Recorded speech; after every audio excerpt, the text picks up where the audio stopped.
Hey Roanoke, welcome back to another episode of If You Noke, You Know, a municipal podcast brought to you by the City of Roanoke, where we are bringing you different things each month and taking you behind the scenes and letting you know about some of the good things happening around the city and introducing you to the people who make them happen.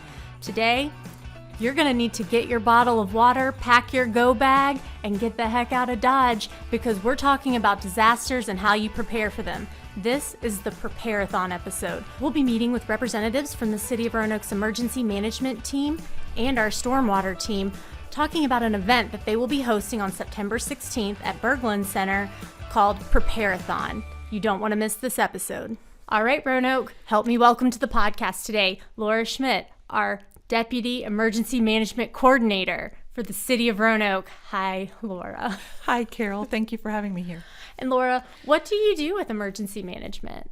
So I am the deputy coordinator, so I assist with emergency management activities. I am housed in the fire and EMS department, and I assist with preparing plans for the city, so plans for how we will handle emergencies internally and how we as an entire city will react to emergencies.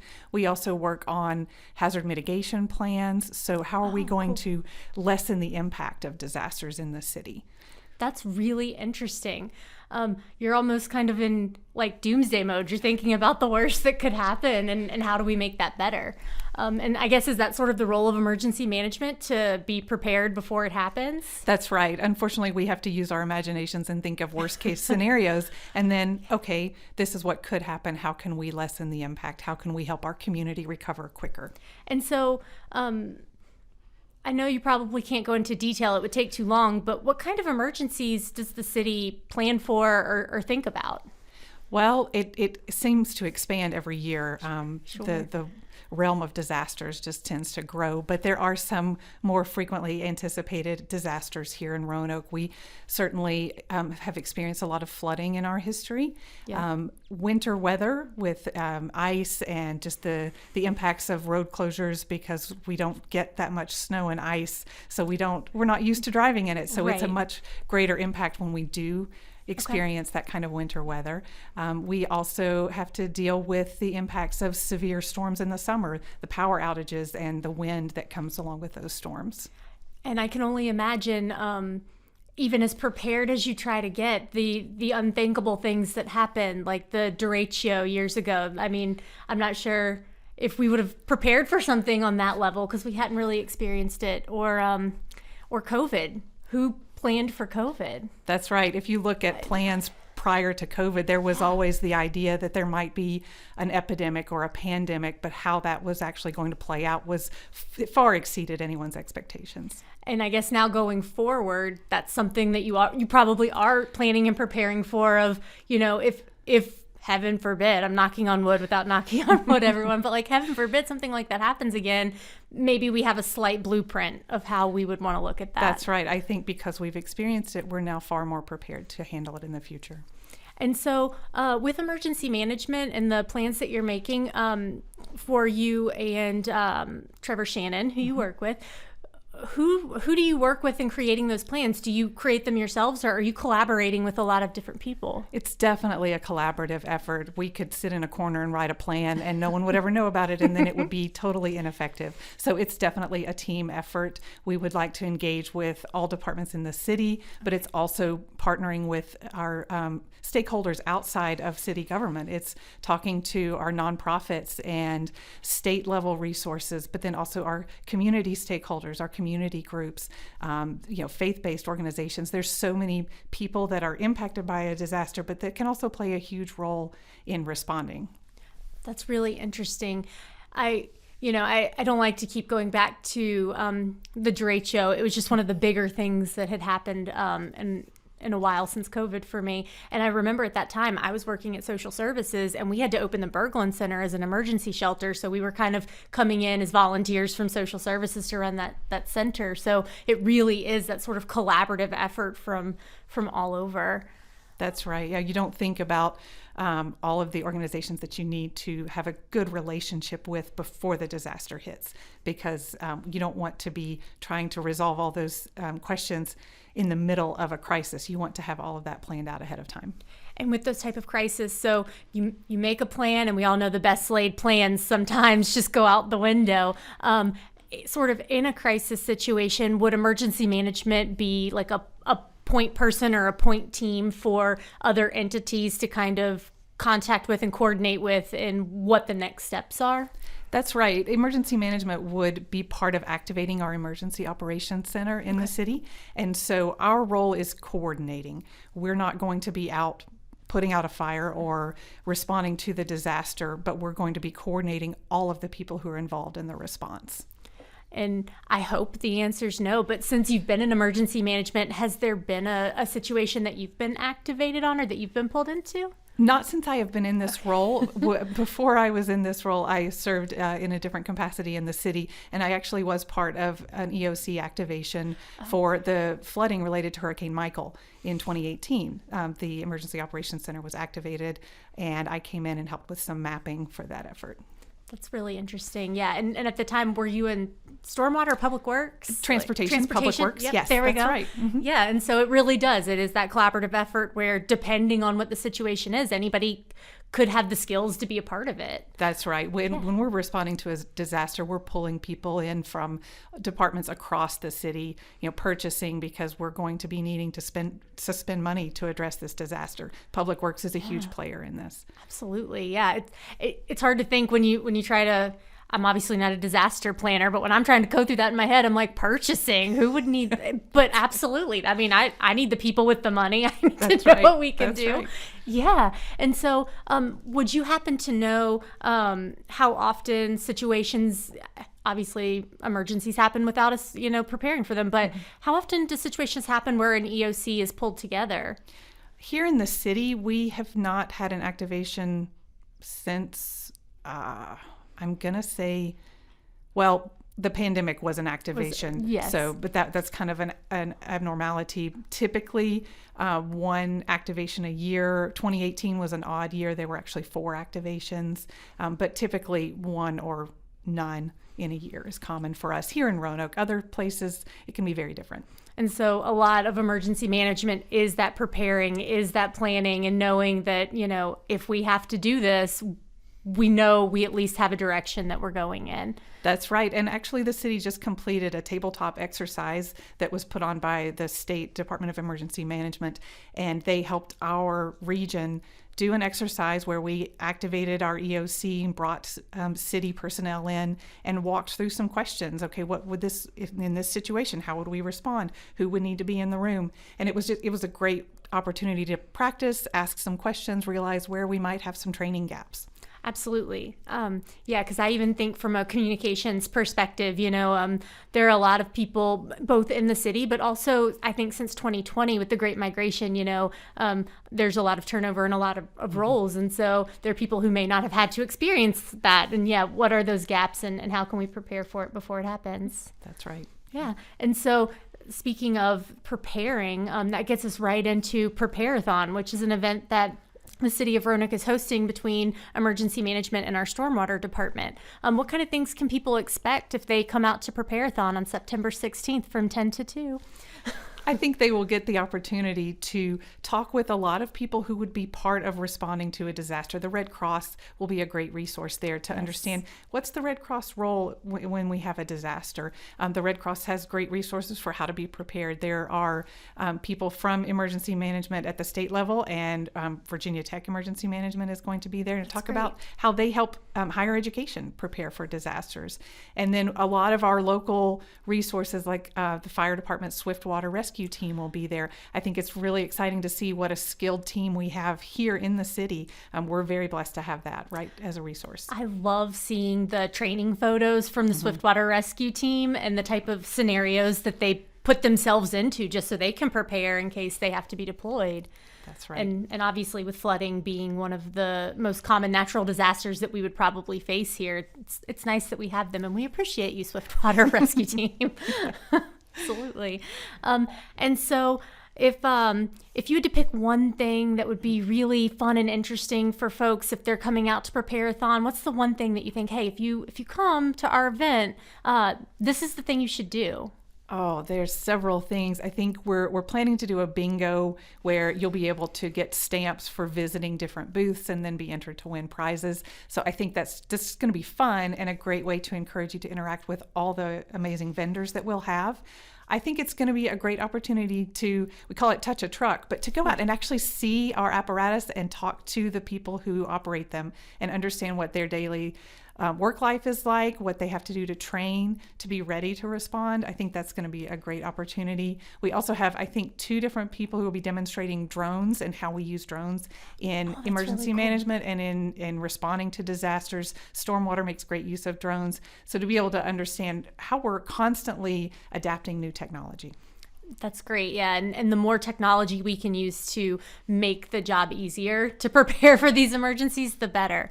Well, this is really great. I appreciate you being here with me today, Laura. If there's anything else you can let folks know about preparing for emergencies, is there any last advice you want to leave folks with? I think the last thing I would say is that the greatest thing you can do is make yourself, your home, your household prepared. And so if you can just have a kit, a bag, ready to go, that's the greatest thing that you can do as an individual. It may just be a change of clothes, an extra charger for your cell phone, extra batteries, toothbrush. It takes 5 minutes to put together a kit like this. Bottled water. It's taking some ownership and just getting to your family ready is the biggest thing you can do. Absolutely. You heard it here first, folks. Make sure that you get those preparation kits ready and you have them in your home. Thank you so much for being with us today, Laura. We appreciate you being here. Thank you, Carol. One way to find out what should be in your emergency kit is to head to Prepareathon. Help me in welcoming the ladies of Stormwater to the podcast today.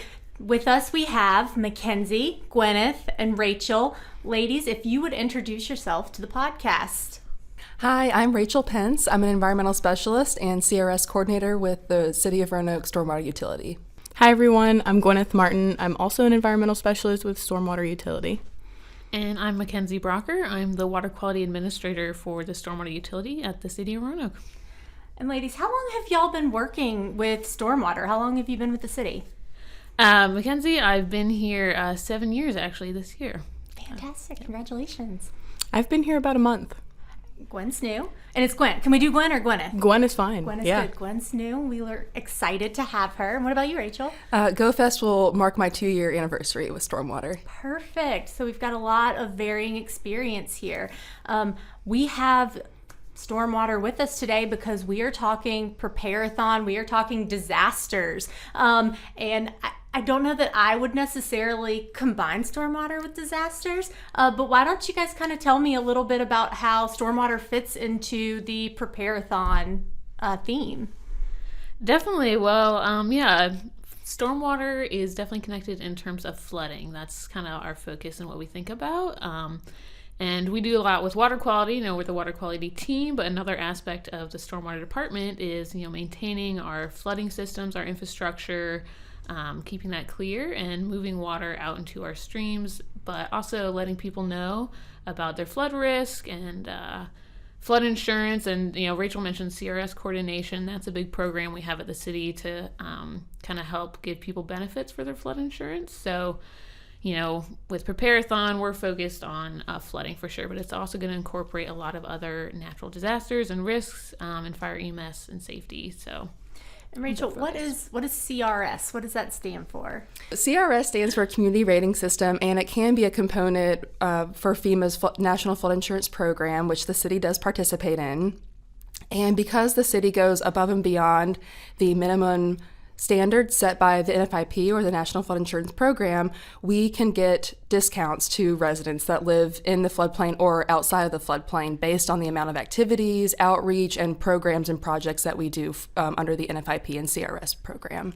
So many acronyms, but I know we're primarily here to talk about Prepareathon, but obviously flooding. I think I read somewhere that flooding is the biggest disaster that we sort of face in the United States, that almost 90% of disasters involve flooding. So that's why we have you guys here, to make sure in Roanoke that we don't experience that. Can you talk to us a little bit about what the floodplain is, perhaps who might be impacted by that here in Roanoke? Right. So we have the floodplain due to the Roanoke River and its tributaries, and we currently have over 1,000 structures in the special flood hazard area, which is also known as the floodplain. Okay. And a lot of development has occurred in the floodplain. When it floods, it can be detrimental to businesses, to families here in the area. We did experience a very devastating flood in 1985 that has really shaped the way Roanoke has come to be as we know it. We have a great blue waste system, great green waste system.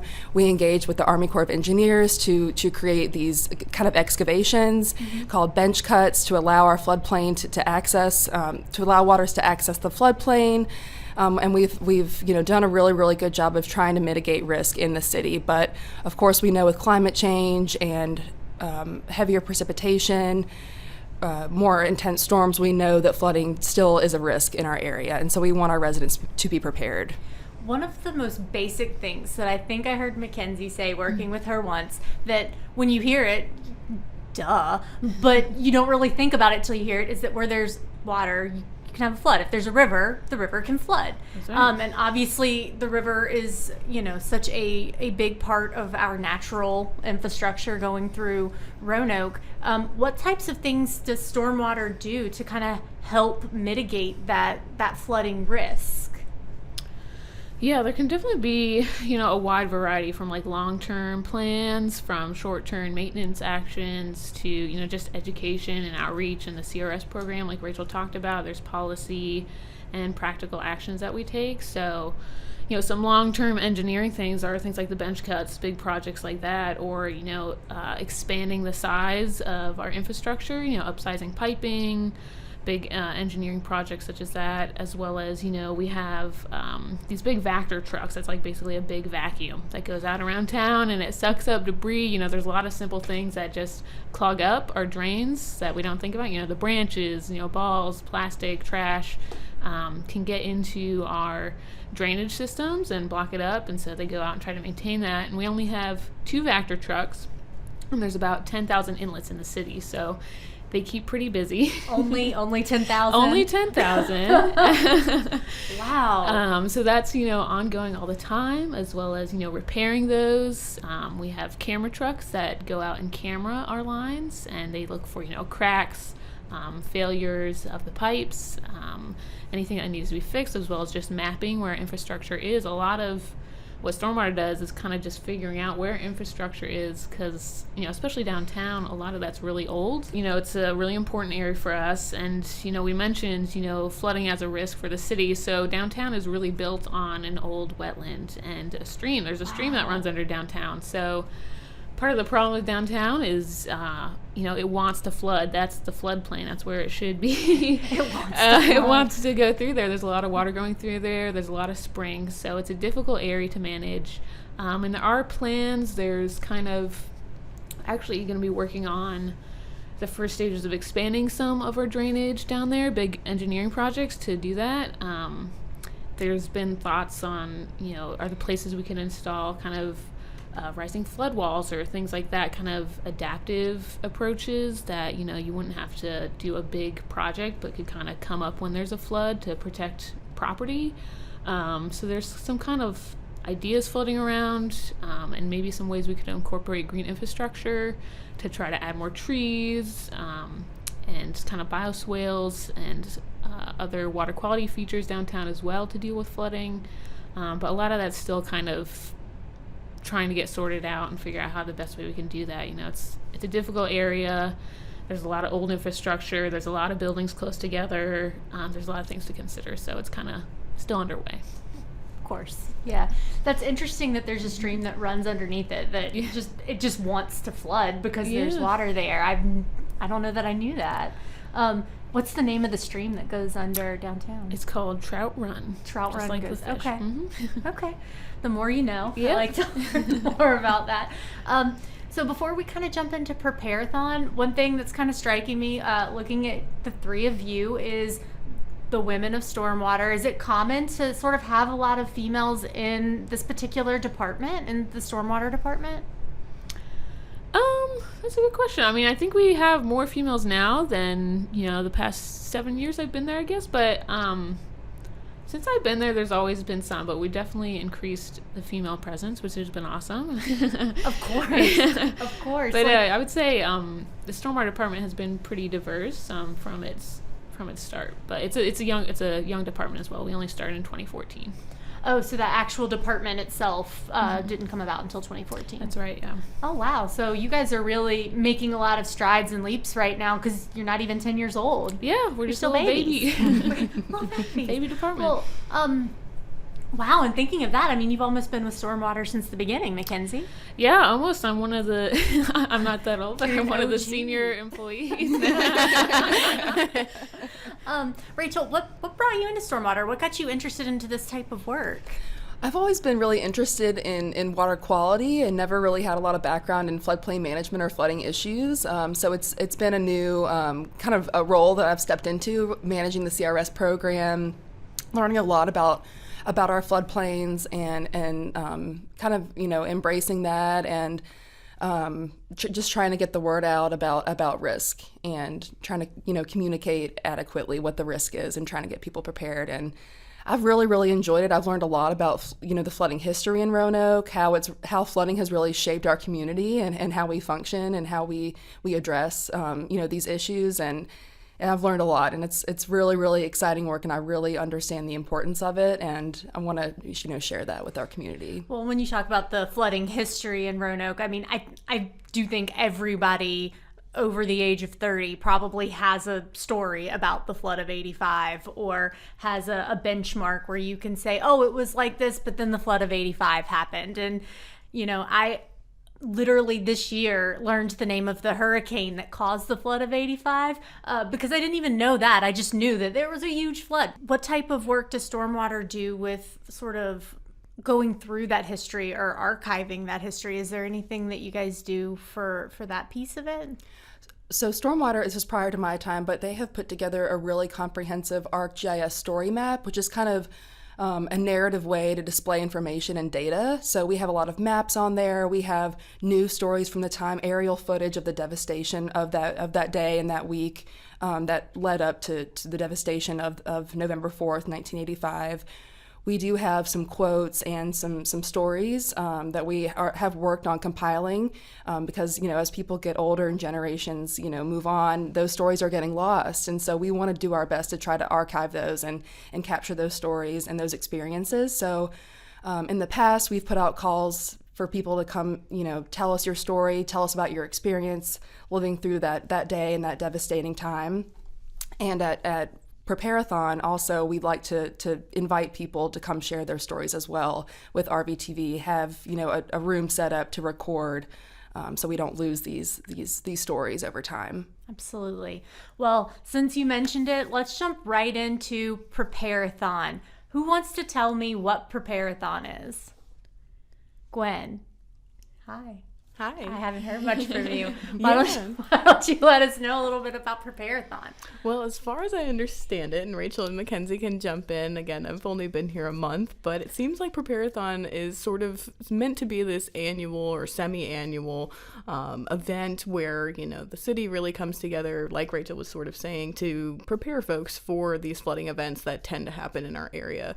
And it's meant to be informative, but also fun and creative to get people involved, and it's just a way for folks to come out, learn some information about their area, whether they are brand new to the Roanoke area like myself, or if they've been here their whole lives for many generations as well. So it was really an opportunity for folks to come out, get prepared, get some knowledge, and then go back to their homes, their communities, and feel better about natural disasters, feel more prepared for them, should they arise. And so if somebody decides to come to Prepareathon, where are we going? When are we going? When is it? Yeah, so it's September 16th, and it's going to be at the Berglund Center Coliseum from 10 to 2. Okay.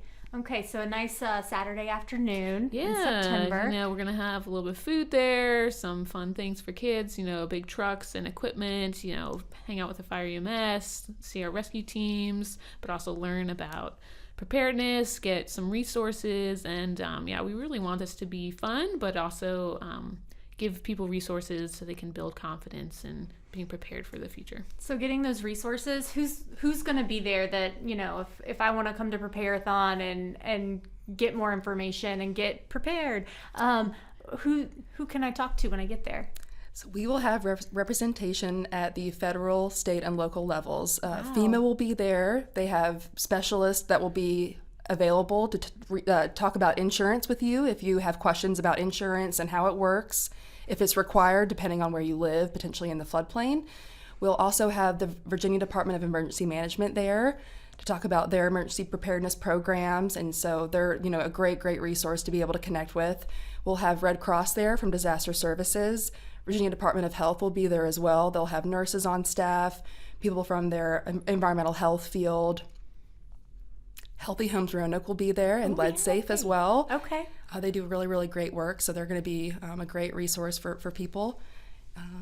Who else? DCR, the Department of Conservation and Recreation, will be there explaining all about their flood safety program, their dam safety program.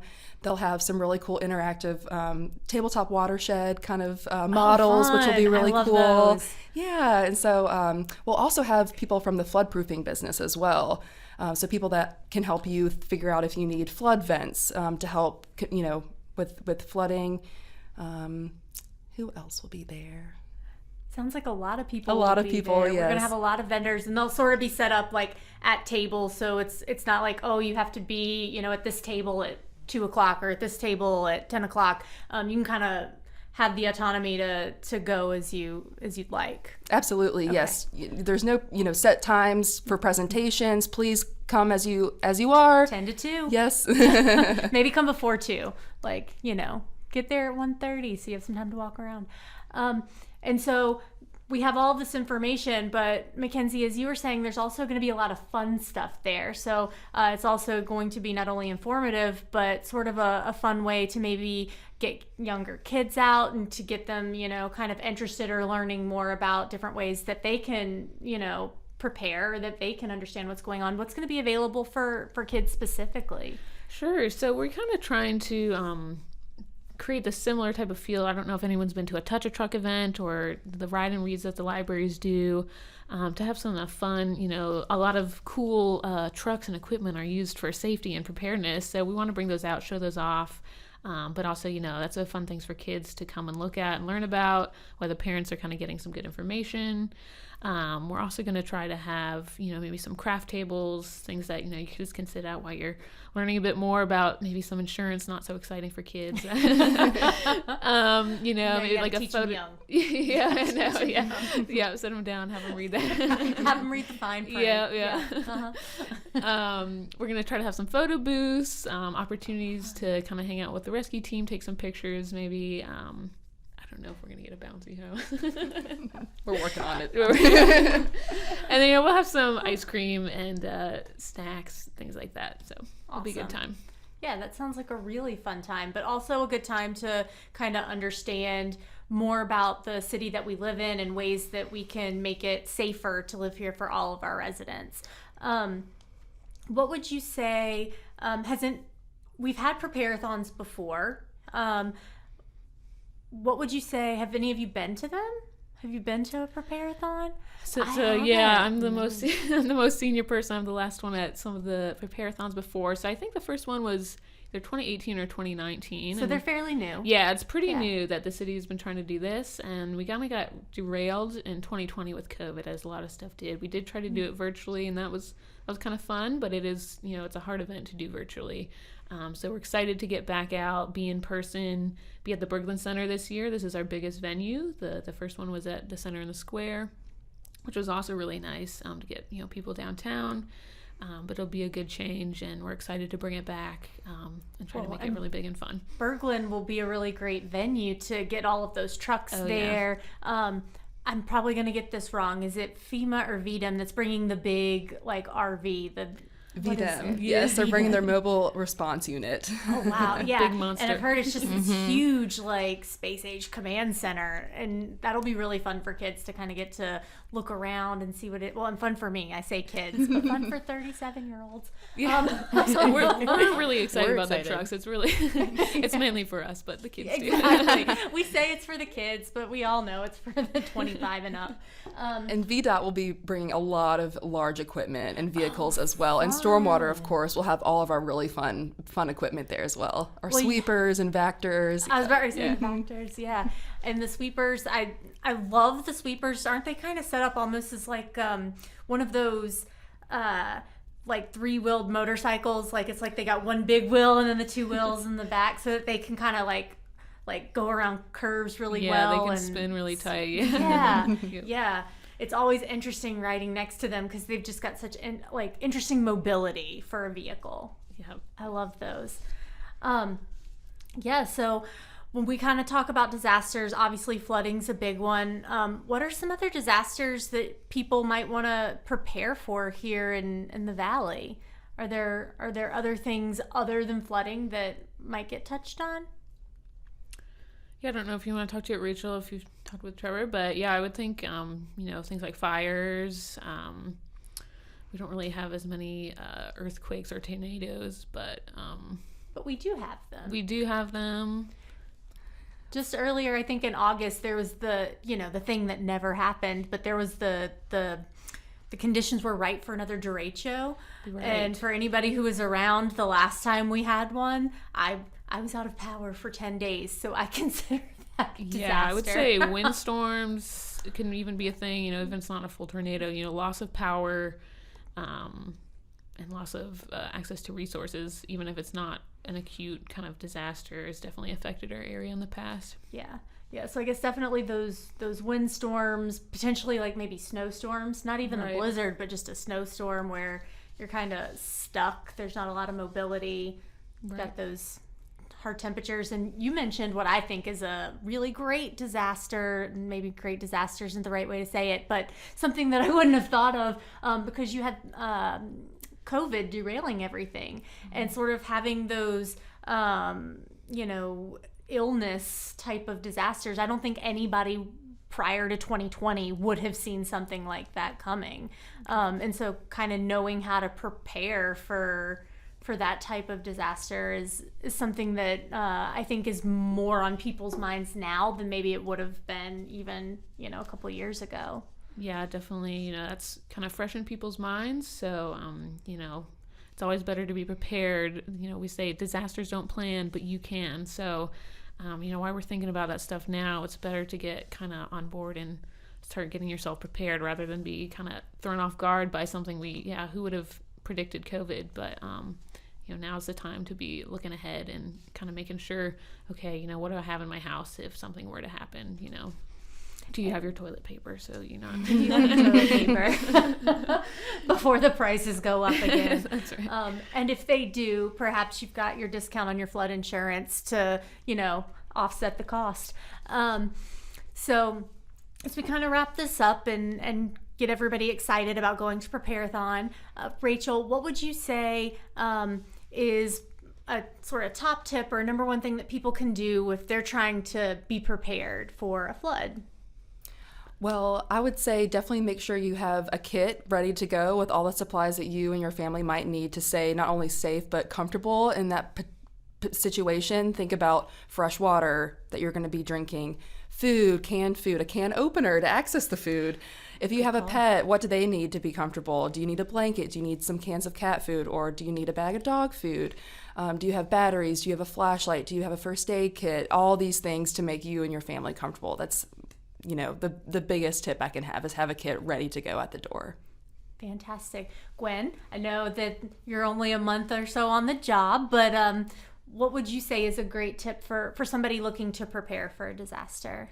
Yeah, absolutely. And I think it kind of touches on one thing that we kind of brought up earlier, which was the floodplain. I think for folks who live in our area and are curious if they are, at risk for flooding events is to check out that ArcGIS map online and on our website. And that'll be available at the event and things like that so that they can know for sure, is my property at risk? And then to take steps to learn more about that, whether that's through insurance, talking with FEMA at the event, or talking with someone from our department and just seeing what sort of things that they can do to their property to help mitigate some of that flooding that might happen to their property. Yeah, because just because you're in the flood zone doesn't mean that you can't have a good property and a nice property Exactly. and have a great safe life. You just have to be aware of the risk Right. and know how to mitigate that going on. I appreciate that. Mckenzie, you've got the hardest one because you're now coming in number 3. What's the third biggest tip for preparing for a disaster? I would say, related to Gwen's kind of knowledge ahead of time, is you can sign up for alerts with the Star City alert system. So know your general risk, but also sign up to get emergency alerts. It's really easy to do, and it's a great warning system to let you know if anything's going on in your area that you need to know about. So you can sign up for those. It can go straight to your phone or your email. And you can sign up for Star City Alerts on our website, roanokeva.gov. There's a very large Star City Alerts icon, and it'll take you right to the sign-up page. And yeah, those alerts come through. You can get weather alerts, the emergency alerts come through, but you're not going to get inundated with things where you're getting them all the time. So you don't have to worry about that. But yeah, they'll come to your phone, they'll come to your email, or both. Also, if you have a landline, it will also call a landline. So that's a really interesting feature, I guess, of the alert that's system. definitely great if you have older people in your home who maybe sign them up for if they don't know about Star City Alerts. Early detection of a disaster, the more time you have to prepare, the better. So sign up to get those alerts, know your risk, know where you live, know where the floodplain is, and make sure you've got that kit and be prepared. All really great ideas and ways to help you be prepared in case of an emergency or disaster, but also come to Prepareathon and you'll learn way more. Ladies, thank you so much for being here today. Is there anything else you want to leave our listeners with? Thank you, Carol. This has been a lot of fun. No, just remind everyone to come to Prepareathon. We're really excited, and we hope to see everyone there. Yeah, it's going to be a great event, and hopefully help people get prepared and get that knowledge that they need. Yeah. Thanks, Carol. Thanks, Thank guys. you. And that's going to be a wrap for us this month on If You Noke, You Know. Make sure that you follow along, like, review, subscribe, and we'll catch you next time.